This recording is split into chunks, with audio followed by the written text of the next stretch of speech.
El mensaje esta mañana contiene varias declaraciones y yo quisiera intentar que cada uno de nosotros hiciera estas declaraciones propias.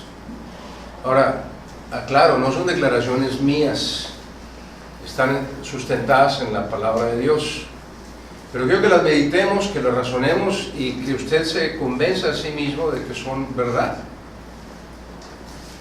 La primera declaración es esta, le voy a pedir que me ponga mucha atención. Dice así: ningún mal hábito, ninguna costumbre nociva, ninguna actitud negativa se puede evitar a menos que encontremos el origen y lo extraigamos de raíz. ¿Cierto o no es cierto? Sí. Lo repito, ningún hábito malo, ninguna costumbre nociva y ninguna actitud negativa se pueden evitar en la vida del ser humano a menos que se reconozca, se busque el origen y se extirpe de raíz. Ahora, tristemente muchos malos hábitos, costumbres y actitudes están tan encarnizadas que vivimos con ellas como si fueran parte de nuestra naturaleza, forman parte incluso de nuestro carácter, y las ponemos en práctica con tanta frecuencia como que llegamos a pensar que son normales, que están bien incluso, que son naturales. He oído frases de algunas personas que me dicen: es que yo no era así, pero la vida, las circunstancias, mi suegra, mi esposa me hicieron así. Yo era bueno, pero... Y defendemos nuestros malos hábitos como para darles validez. Ahora, quiero compartir con ustedes 7 actitudes que están en la palabra de Dios, insisto, no son mías, no son idea mía. Y la intención de compartirlos con ustedes es que cada uno de nosotros, con toda humildad, con toda honestidad, con toda sinceridad consigo mismo, las evalúe, las valore y pueda usted identificar si alguna de ellas es parte de su carácter, ya sea constante u ocasionalmente. Y quiero pedirle también que conforme vayamos viendo estas características, no voltee a ver a ninguno de los hermanos, sobre todo al frente, ¿no? Como diciendo, ok. Ni se ponga a pensar en el que no vino diciendo, híjole, esta le quedaba perfectamente, qué lástima que no vino. Esto es una introspección. Quiero que cada uno de nosotros, con toda sinceridad y honestidad, veamos hacia nuestro interior, exclusivamente hacia nuestro interior, ¿ok? Y tratemos de identificar estos malos hábitos, actitudes y costumbres que los seres humanos llegamos a hacer nuestros. Y voy a nombrarla y vamos a proyectar los versículos bíblicos que hablan de ello, para que usted no tenga que buscarlos. Y la primera de ellas ¿es o ha sido usted alguna vez soberbio o altivo? Dice Proverbios 13:10: ciertamente la soberbia concebirá contienda, mas con los avisados está la sabiduría. Proverbios 28:25 dice: el altivo de ánimo suscita contiendas, mas el que confía en Jehová prosperará. ¿Alguna vez en tu vida te has sentido un poquito superior a los demás? Como que los ves así de arribita, o como que crees que sabes más que alguien. Bueno, eso se llama soberbia o altivez. Una segunda característica: eres o has sido iracundo, es decir, te irritas con frecuencia. Proverbios 15:18 nos dice: El hombre iracundo promueve contiendas, mas el que tarda en airarse apacigua la rencilla. Y un pasaje más acerca del iracundo es Proverbios 29-22, que dice: el hombre iracundo levanta contiendas y el furioso muchas veces peca. Yo diría que el furioso siempre peca. Aquí dice muchas veces, pero no voy a alterar la palabra de Dios, dice claramente, muchas veces peca. Una tercera, alguna vez está más dura, alguna vez ha sido perverso. Ahora, la palabra perverso tiene el significado también de alguien que siempre hace el mal. No estoy hablando de esa perversidad. Perversidad también significa cuando yo veo que las cosas se están haciendo de alguna forma y yo pervierto esa forma para hacerla a mi manera. Eso es perversidad. Pervertir el rumbo de las cosas. A ese tipo de perversidad me refiero. Y dice Proverbios 16-28, el hombre perverso levanta contienda y el chismoso aparta a los mejores amigos. Y aquí ya salió la siguiente: ¿alguna vez has sido chismoso? Chismosa.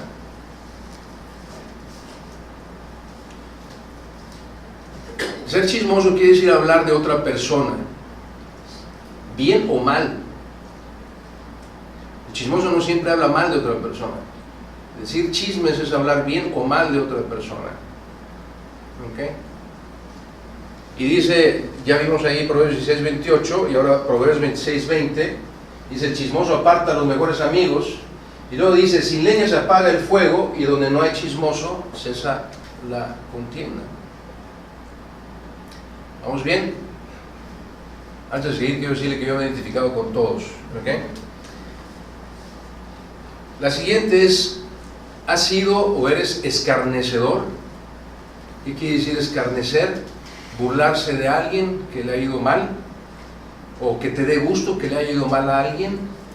Dice Proverbios 22:10: los labios del necio, echa fuera al escarnecedor, y saldrá la contienda, y cesará el pleito y la afrenta. Y una última: ¿eres o has sido rencilloso? Es decir, ¿te gusta el pleito? ¿Te gusta la discusión? ¿Te gusta crear rencillas? Dice Proverbios 22:10, Proverbios 26:21: el carbón para las brasas y la leña para el fuego, y el hombre rencilloso para encender la contienda. Ahora, si pusiste atención en todos estos versículos, todas estas actitudes provocan lo mismo. ¿Qué palabra se repitió constantemente en todos los versículos? Contienda. La contienda. Estas actitudes dan pie a la contienda, es decir, a los pleitos, a las rebeliones, a los desaciertos, a los desacuerdos, etcétera, etcétera. ¿Y acaso la Biblia nos llama a no ser contenciosos, a no contender? Pues sí nos llama a no contender. Hay varios versículos que hablan de ello, pero vamos a proyectar solamente 4. Filipenses 2:3 dice: nada hagáis por contienda o por vanagloria, antes bien con humildad, estimando cada uno a los demás como superiores a él mismo. Filipenses 2:14 dice: haced todo sin murmuraciones y contiendas. 2 versículos más, 1 Timoteo 2:8: quiero pues que los hombres oren en todo lugar, levantando manos santas, sin ira ni contienda. Uno más, 2 Timoteo 2:23: pero desecha las cuestiones necias e insensatas, sabiendo que engendran contiendas. Y el título del sermón de esta mañana es ese, precisamente: evitando contender. ¿Cómo podemos evitar la contienda? Ahora, así como vemos que todas estas características pueden ser parte de nuestra vida y que todas estas características tienen en común que producen la contienda.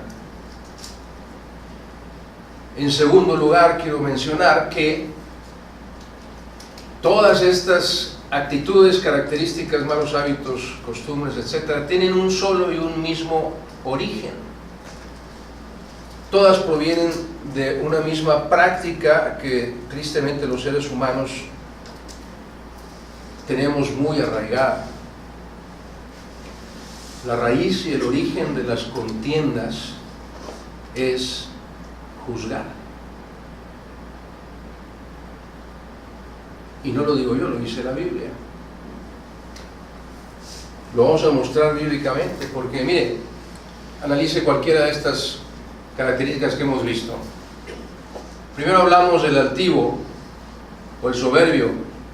Si yo soy altivo o soberbio, quiere decir que ya juzgué que los demás son inferiores a mí. ¿Qué me dice del necio? Bueno, el necio dice, esta es mi verdad y todos los demás están equivocados. Yo ya juzgué que todos los demás están mal, el único que está bien soy yo.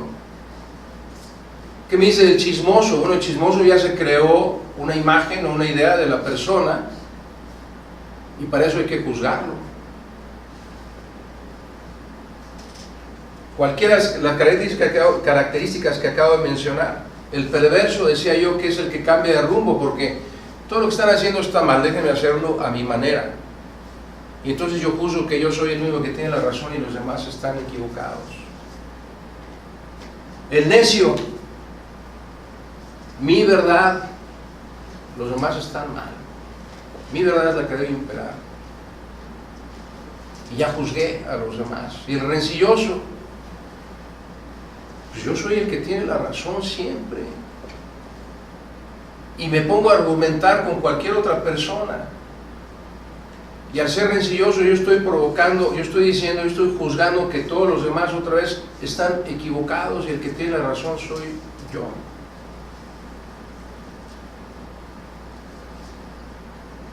Todo empieza con el juicio. Ahora, déjenme hacer una segunda declaración. Escúcheme con atención. La única persona que debe juzgar si lo que haces está bien o mal, eres tú mismo.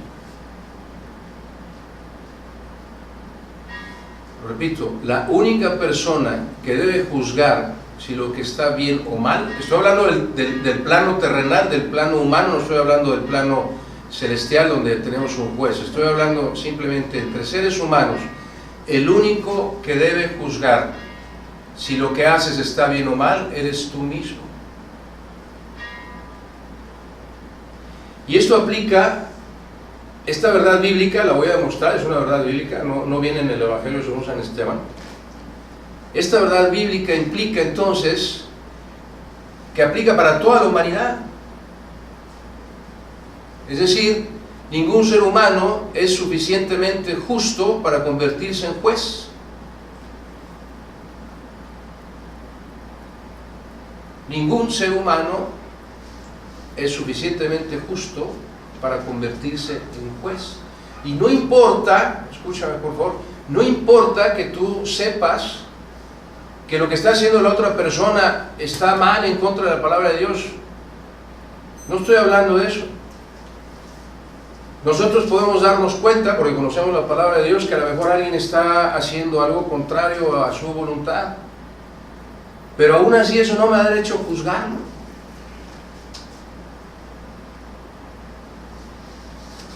Y lo dice la palabra de Dios. Ahora, cuando nosotros juzgamos a alguien,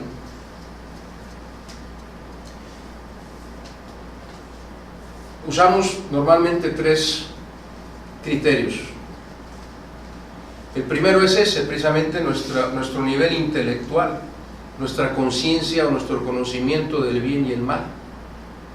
Y entonces juzgamos a las personas de acuerdo a lo que nosotros sabemos, por las Escrituras o cualquier otro medio, que está mal. Un segundo criterio que utilizamos es el comparar a las personas de la misma posición social o laboral para juzgarlos. Y decimos, por ejemplo, conocemos al papá de otra familia, decimos, no, mi papá es mejor que su papá, mi mamá es mejor que su mamá, o mi jefe es mejor que el jefe de otra empresa. Cuando yo trabajaba en esta otra empresa, no, hombre, yo tenía un jefe buenísimo, este está... Y estamos juzgando. Y usamos la comparación entre personas de la misma posición para catalogar a las personas. Y el tercer criterio que usamos para juzgar a los demás somos nosotros mismos. Pues decimos, yo no haría lo que tú estás haciendo, porque lo que estás haciendo tú está mal, yo soy el que está bien. Y tristemente tomamos el asiento del juez,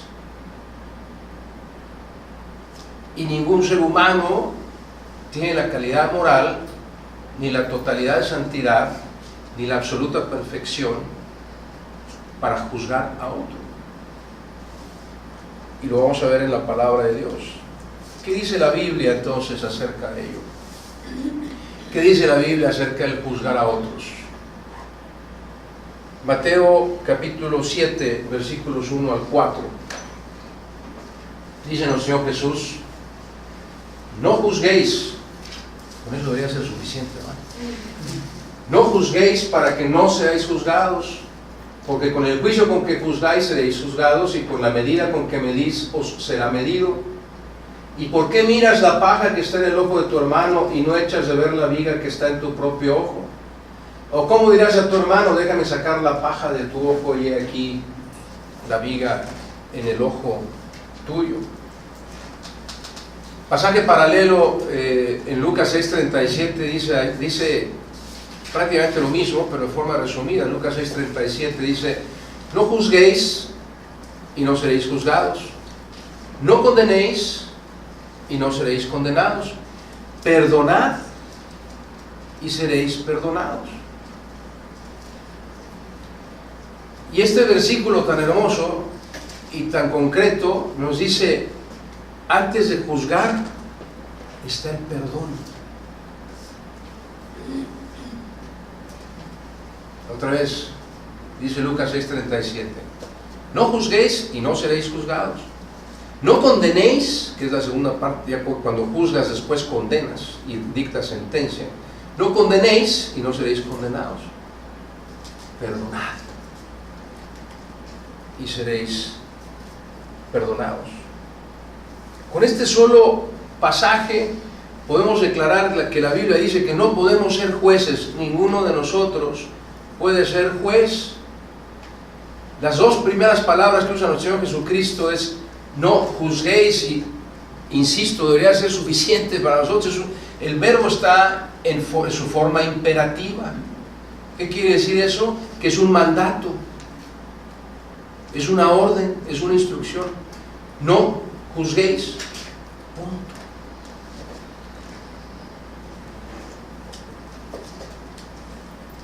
Ahora, yo sé que ahorita cualquiera de nosotros podría estar pensando en alguna situación que diría, bueno, a ver, yo creo que en esta circunstancia en la que yo me enfrenté y juzgué a tal o cual persona, tenía que hacerlo, era necesario hacerlo, era correcto hacerlo.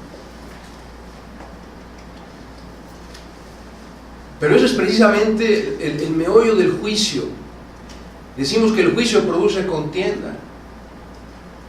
Y cuando nosotros juzgamos a alguien que lo encontramos haciendo algo malo o cometiendo un pecado, porque yo conozco la palabra de Dios y me doy cuenta que aquí dice que lo que está haciendo esa persona está mal, y se nos facilita identificar a una persona que está pecando, lo más común del ser humano es que lo identifiquemos y lo juzguemos y de una vez lo condenemos y vayamos con esta persona y le hagamos ver su pecado, su error o su falla. Y tristemente lo que va a suceder es que a esta persona, porque a ninguno nos gusta que nos sorprendan haciendo algo malo, y mucho menos que nos lo señalen, lo más probable es que esta persona diga, va a sentir en su interior que tú lo estás juzgando. Y lo primero que va a hacer esa persona, bueno, ¿quién eres tú para juzgarme? Y eso es lo que da pie a la contienda. ¿Sí me está entendiendo, mi hermano? ¿Sí me está siguiendo?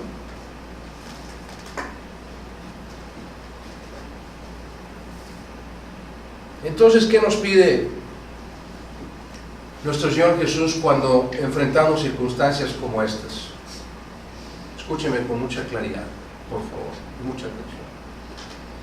¿Qué nos pide nuestro Señor Jesús cuando enfrentamos este tipo de situaciones en las que nos vemos impelidos, impulsados a juzgar a una persona?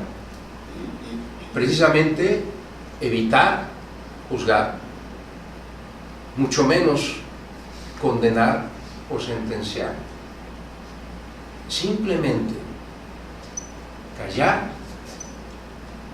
orar y perdonar. Jesús lo que nos pide es: no juzgues, mucho menos condenes. Simplemente calla, ora y perdona. Ora para que Dios le ayude a esta persona a identificar su pecado, su falta, su error.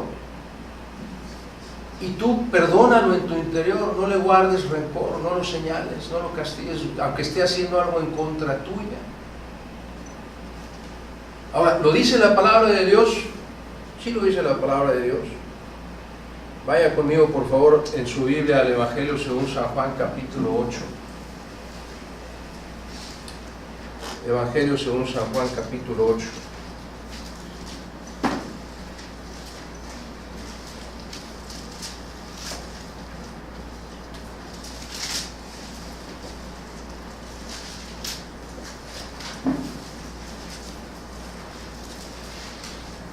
Y antes de leer el pasaje, y para ponernos en contexto de lo que sucedía en ese momento, o de dónde viene esta prueba hacia el Señor Jesús,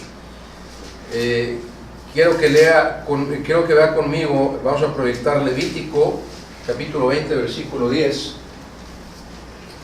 y dice así: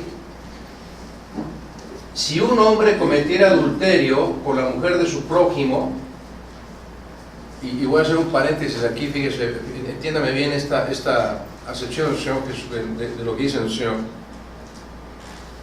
Si tú tienes una mujer, el resto de las mujeres son de tu prójimo, de cualquiera de ellos.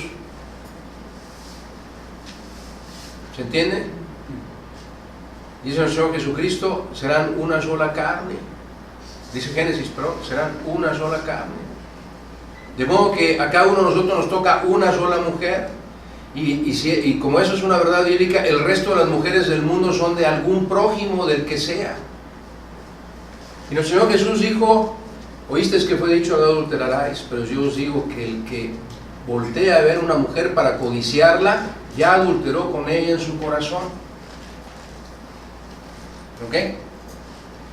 En aquel entonces, estamos leyendo el Antiguo Testamento, dice: si un hombre volteara a ver una mujer con codicia, la mujer de cualquier prójimo, el adúltero y la adúltera serán muertos. Indefectiblemente quiere decir, no se puede evitar, tiene que suceder. Esa era la ley. Y el pasaje paralelo de Deuteronomio 22, no lo vamos a proyectar, pero déjeme leerlo para usted.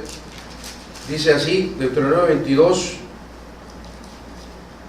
al 24, dice: si fuera sorprendido alguno acostado con una mujer casada con marido, ambos morirán, el hombre que se acostó con la mujer y la mujer también, así quitarás el mal de Israel. Si hubiera una muchacha virgen desposada con alguno, y alguno la hallare en la ciudad y se acostare con ella, entonces los sacaréis a ambos a la puerta de la ciudad y los apedrearéis y morirán. La joven, porque no dio voces en la ciudad, y el hombre, porque humilló a la mujer de su prójimo, así quitarás el mal del medio de ti. Esta es la ley de Moisés, ¿ok? Y yendo a nuestro pasaje, en el Evangelio según San Juan, capítulo 8, en algunas Biblias el último versículo del capítulo 7, el 7:53 está incluido ahí, porque de ahí empieza la historia. Y déjeme nada más resumir un poco lo que dice el capítulo 7, es que Jesús estaba en Galilea y se acercaba la fiesta de los tabernáculos, y para celebrarla había que subir a Jerusalén, a Judea. Y Jesús no quería subir porque lo querían encarcelar. Pero finalmente sube nuestro Señor Jesús al templo, y entonces los fariseos, los sacerdotes, etcétera, mandan a los alguaciles, a arrestar a Jesús. Y estos alguaciles oyen la predicación de Jesús y no se atreven a arrestarlo, y regresan con los fariseos y los sacerdotes y dicen: ¿qué pasó? ¿Por qué no lo arrestaste? Dicen los alguaciles: es que nadie ha hablado como habla él, no pudimos arrestarlo, nadie tiene esa magnificencia. Y entonces empieza el capítulo 7, versículo 53, diciendo: cada uno de los alguaciles, sacerdotes, fariseos, etc., se fueron a su casa. Sígame con su vista ahí en el capítulo 8, por favor, del Evangelio según San Juan. Versículo 1 dice: y Jesús se fue al monte de los olivos, y por la mañana volvió al templo, y todo el pueblo vino a él, y sentado él les enseñaba. Entonces los escribas y los fariseos le trajeron una mujer sorprendida en adulterio, y poniéndola en medio le dijeron: maestro, esta mujer ha sido sorprendida en el acto mismo del adulterio, y en la ley nos mandó Moisés apedrear a tales mujeres. Tú, pues, ¿qué dices? Lo que están diciendo estos fariseos es lo mismo que decimos nosotros: oye, la Biblia dice que esto no debería suceder, entonces está condenado. Esta persona está condenada porque pecó. Eso es lo que yo pienso, porque estoy juzgando a la persona de acuerdo a la palabra de Dios. Y versículo 6 dice: mas esto decían tentándole para poder acusarle. Pero Jesús, inclinado hacia el suelo, escribía en tierra con el dedo. Y como insistieran en preguntarle, se enderezó y les dijo: el que de vosotros esté libre de pecado, sea el primero en arrojar la piedra contra él. Versículo 8: inclinándose de nuevo hacia el suelo, siguió escribiendo en la tierra. Pero ellos, al oír esto, acusados por su conciencia, salían uno a uno del templo, comenzando desde los más viejos hasta los postreros, y quedó solo Jesús y la mujer que estaba en medio. Enderezándose Jesús, y no viendo a nadie sino a la mujer, le dijo: mujer, ¿dónde están los que te acusaban? ¿Ninguno te condenó? Ella dijo: ninguno, Señor. Entonces Jesús le dijo: ni yo te condeno, vete y no peques más. Ni yo te condeno, vete y no peques más. Ahora, alguien podría decir: bueno, el Señor dijo: el que esté libre de pecado, que sea el primero en lanzar la piedra. Entonces podríamos pensar: bueno, entonces lo que yo tengo que hacer cuando vea que alguien está haciendo algo malo es ponerme a orar, pedirle a Dios que me limpie de todo pecado, y entonces ya estando limpio, ahora sí ya puedo ir y lanzarle la piedra, ya puedo ir y juzgarlo y decirle: oye, esto estás haciendo mal. Pues no, tampoco es así. Porque nuestro Señor Jesús, que es único en santidad, en perfección y en justicia, Él sí podía en ese momento haber juzgado a la mujer, condenarla, incluso apedrearla, y estaría haciendo la palabra de Dios. Pero el Señor Jesús no la juzgó y le dijo: yo tampoco te condeno, vete y no peques más.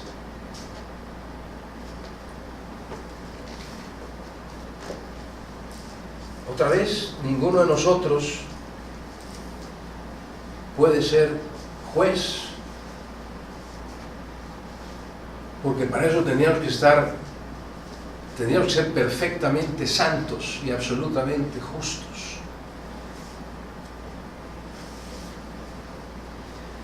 Hablamos de dos mandamientos esta mañana: el no juzgar y el no contender. Y son dos mandamientos que se complementan. El que juzga está provocando la contienda. Y quiero terminar este sermón con una aplicación práctica. Quiero que me ayude y que leamos juntos dos pasajes, dos porciones de las Escrituras. El primero está en la carta, en la epístola de Santiago, capítulo 4. Vaya conmigo porque quisiera que las leyéramos al unísono, por favor. Santiago 4.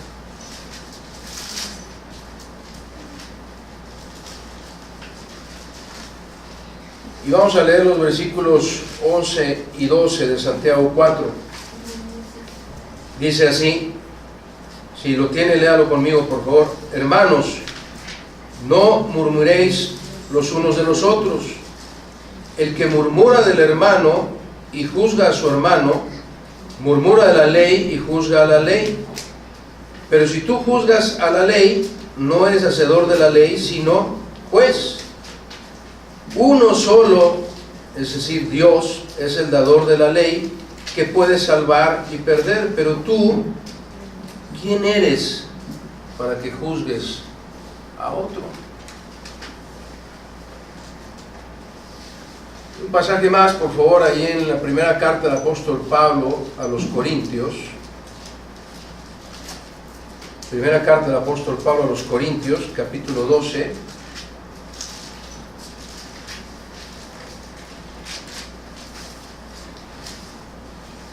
Versículos 25 al 27, 1 Corintios 12, 25 al 27, dice: para que no haya desaveniencia en el cuerpo de Cristo, es decir, la iglesia, sino que los miembros todos se preocupen los unos por los otros. De manera que si un miembro padece, todos los miembros se duelen con él, y si un miembro recibe honra, todos los miembros con él se gozan. Vosotros, pues, sois el cuerpo de Cristo y miembros cada uno en particular.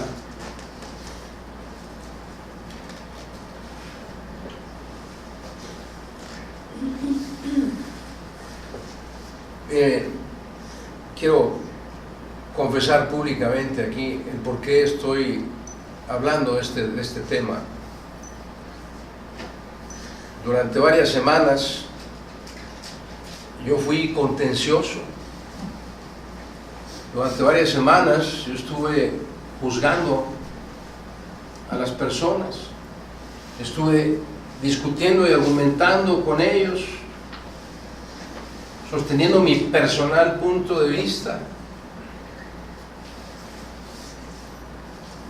hasta que Dios me confrontó.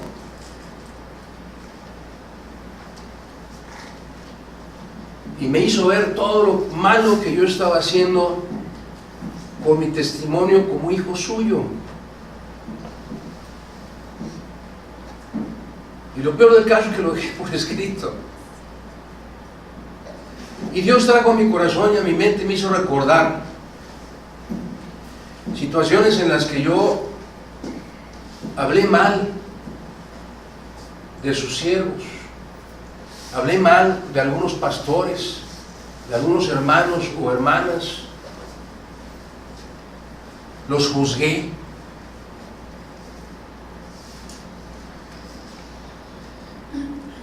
Y nos acabamos de enterar esta semana que la iglesia donde nosotros crecimos en la fe se ha vuelto a dividir. Y la razón de ello es porque alguien juzgó, condenó y sentenció.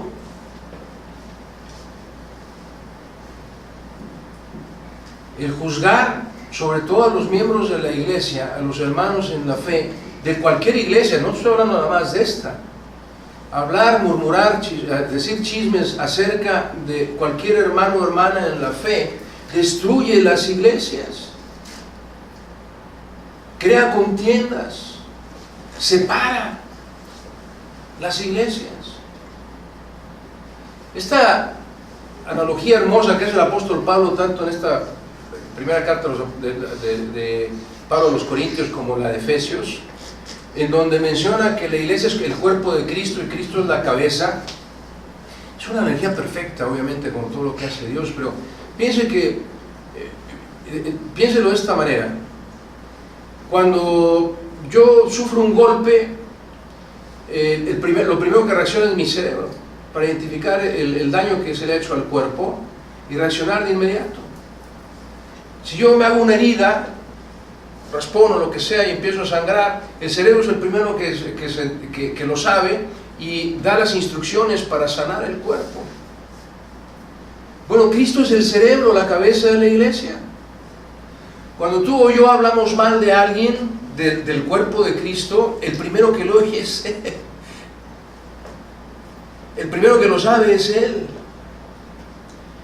Y Él va a corregir a su iglesia, Él va a corregir su cuerpo, Él va a mandar lo necesario para sanar ese cuerpo, porque Dios quiere tener iglesias sanas. Cuando yo hablo mal de un miembro de la iglesia, esta o cualquiera que sea, porque todo es el cuerpo de Cristo, es como si yo solo me diera un golpe, porque es el mismo cuerpo. Yo solo me estoy haciendo daño, yo solo me estoy separando de los demás porque los estoy juzgando.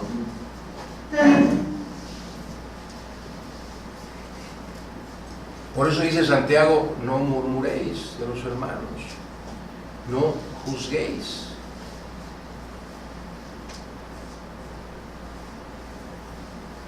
Y la Biblia también habla y nos especifica que hay un solo juez, no hay más.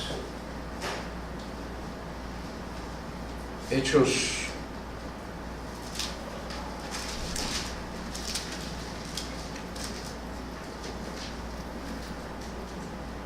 10:42 dice,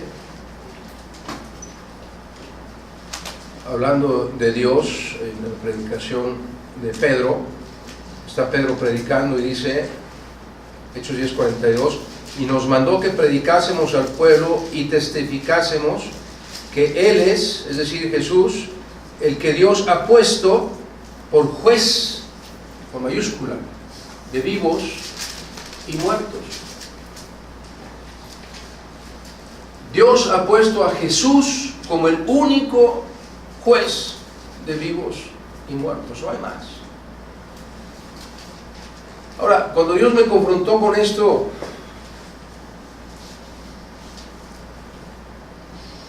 créanme que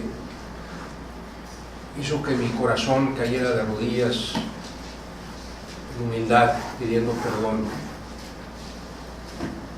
por todas las veces que hablé mal de alguien, por todas las veces que juzgué mal a alguien y sobre todo por las veces que lo condené y sentencié a alguien. Ahora, yo sé que Dios me ha perdonado por ello, pero usted me puede preguntar, y lo confieso con vergüenza, entonces ya no juzgas. Pues no, sí juzgo. Sigo juzgando y sigo pidiéndole a Dios que me perdone por ello. Porque sabe, lo que pasa en los seres humanos es esto: cuando conocemos a alguien y nos cae bien o nos cae mal, no importa, pero cuando conocemos a alguien y lo juzgamos, lo catalogamos, ¿verdad? Creamos su estereotipo y decimos, esta persona es así, y tiene estas virtudes y tiene estos defectos. Lo juzgamos de acuerdo a estos criterios que mencioné, lo que yo sé que está bien o mal, lo que comparo con otras personas y comparándolo conmigo mismo. Entonces me creo un estereotipo de cada persona y es casi imposible de un solo golpe apartar esos estereotipos de tu mente, es decir, borrar ese juicio de tu mente para que ya no tengas a esas personas catalogadas como tú las juzgaste. Y de pronto te sorprende una circunstancia y automáticamente juzgas a otra persona.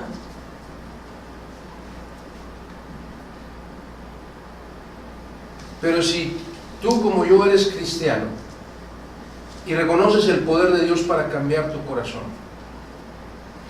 si tú, a lo mejor soy yo el único que ha estado juzgando personas, perdón por hablarles así, pero si tú pones ante los pies de Cristo y dices, Señor, quiero quitarme estos pecados de mí, quiero dejar de juzgar y quiero dejar de condenar, quiero dejar de juzgar y quiero dejar de contender, quiero dejar de juzgar y quiero dejar de sentenciar. Si tú los pones a los pies de Cristo, Él te va a ayudar. Él te va a ayudar poco a poco a erradicar esos pecados de tu vida. Hasta ahorita he podido evitar contender, mas no he podido evitar juzgar. Y cualquiera de nosotros puede decir: es imposible. Esteban, lo que estás diciendo es imposible. Bueno, perdón que te lo diga, pero no lo digo yo. Lo dice el Señor Jesús, dice dos palabras muy simples: no juzguéis.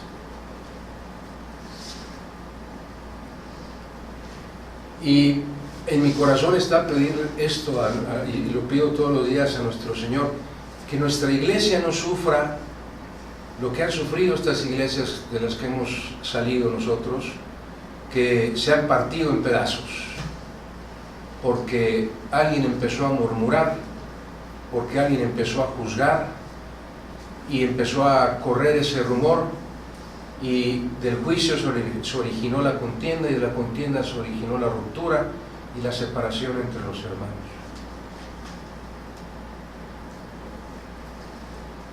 Si tú quieres lo mismo para esta iglesia, y quieres lo mismo que yo he pedido para mí, quiero invitarte a que estés en pie y que me acompañes con tus ojos cerrados y tu cabeza inclinada en una oración para pedirle a Dios que sane a nuestra iglesia si es necesario, que evite que cada uno de nosotros caigamos en juicios y mucho menos en contiendas, y que Dios nos ayude, a evitar el juzgar y el condenar, el sentenciar a cualquier persona, por más que pensemos que se lo merezca. Oremos.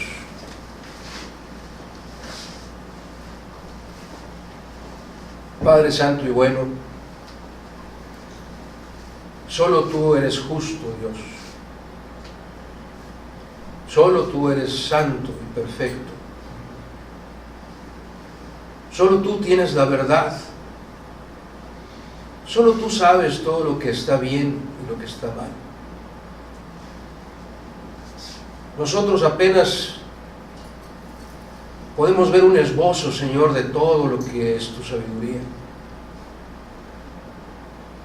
Nunca permitas, Padre, que nos consideremos más que otros, ni más sabios, ni más entendedores de tu palabra, ni más preparados, sino que nos consideremos siempre más humildes, Señor, que los demás, considerándonos como superiores a nosotros mismos. Que nunca tengamos más alto concepto de nosotros que el que debemos de tener, que pensemos con cordura, que evitemos, Padre, ver en los demás la paja, y que más bien nos dediquemos a tratar de quitar las vigas que hay en nuestras vidas, los pecados que nos tienen esclavizados. Queremos ser obedientes, Señor, como iglesia, a no juzgar a ninguno de los que estamos aquí y de ninguna otra iglesia, porque es tu cuerpo. Que cada vez que llegue a nuestro corazón la intención de juzgar, recordemos lo que tu Hijo Jesucristo hizo, el ejemplo que Él nos ha dado de no condenar, de perdonar y de orar por aquellos, Señor, que sabemos que están en falta, porque sabemos que tú oirás nuestras oraciones y tú hablarás con ellos, Señor. Tú les harás ver lo que están haciendo mal en contra de ti. Que nunca consideremos que lo que hacen en contra nuestra es así, sino como hijos tuyos sabemos, Padre, que si alguien nos quiere lastimar, te está tratando de lastimar a ti. Que debemos dejar en ti la justicia para cualquier persona que nos quiera hacer daño. Toma entonces, Señor, nuestras vidas, de todos los que estamos aquí presentes, a quien tu Espíritu movió sus corazones para estar en pie, Señor, en esta oración. Y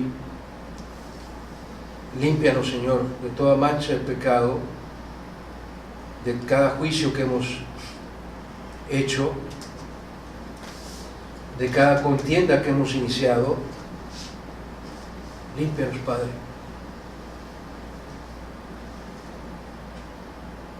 De tal forma que podamos ser para ti instrumentos útiles en tu obra, para tu honra y gloria.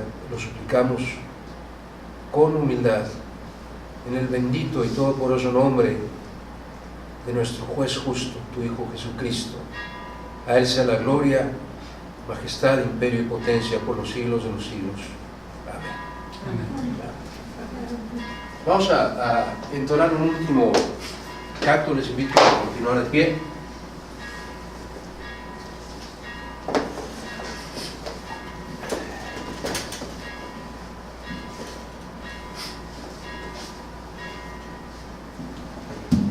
Creo que sí no lo sabemos, ¿verdad?